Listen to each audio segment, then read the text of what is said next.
to get people here. And our Community Service Award recipient for Sunrise Service Unit, the Community Service Award recognizes an individual whose dedication and commitment to community service increases a positive image of Girl Scout service in the community. This lady does countless hours and never tells me about it. She doesn't call me, and I ask everybody, I want you to put yourself on the bragging wagon. I wanted you to tell me about it. This lady never asks. She just goes on and does and does.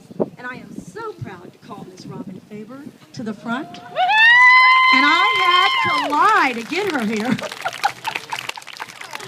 And Robyn, I'm going to let you give a quick excerpt of your project that you did, and you asked for nothing in return.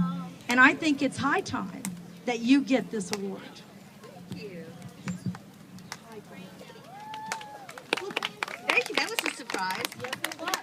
I have a group of girls that are in 8th grade right now, and they are getting ready to go into high school. And they have been in Girl Scouts. We've been together since they were in 1st grade. So we've been together 8 years, and we are a family.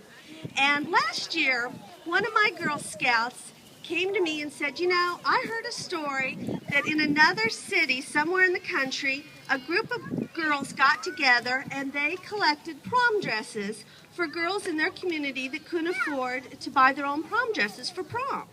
And can you imagine if you were in high school, you'd made it through grade school, you made it through middle school, you made it into high school for 2 years, and you get to go to your prom, but your parents, for whatever reason, can't afford to buy you a nice new prom dress. And I mean, I believe every girl should feel like a princess at prom, don't you? Okay, so my girls started last year, and they started collecting prom dresses from other girls that had gone to prom, bridesmaids from weddings. They went to stores and asked for donations, and they collected all last spring up until April. And then in April this year, we sent invitations to Mainland High School through their counselors and Seabreeze High Schools through their counselors. We only did 2 high schools because we weren't sure how this would turn out or how many dresses we would collect. But lo and behold, we got over 200 dresses.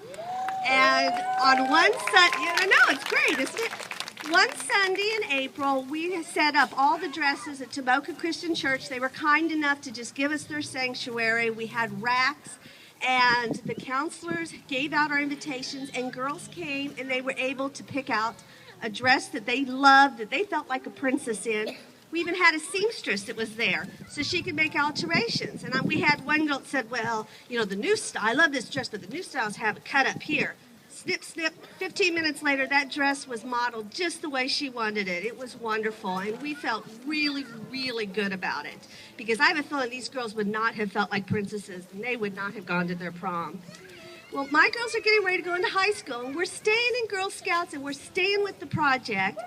But what we would like to do is when we do the project next April, we would like to see if maybe there's a junior group or a brownie group that would like to shadow us, with the idea that when my girls spread their rings and they go off to college and stuff, we could turn the project over to you.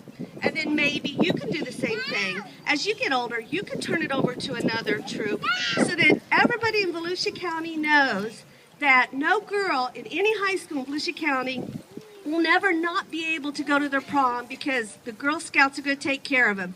We girls are going to make sure that our girls in Volusia County can go to their prom and feel like princesses. So if anybody has a troop that might want to do that, contact Dana. She knows how to get a hold of me. Thank you.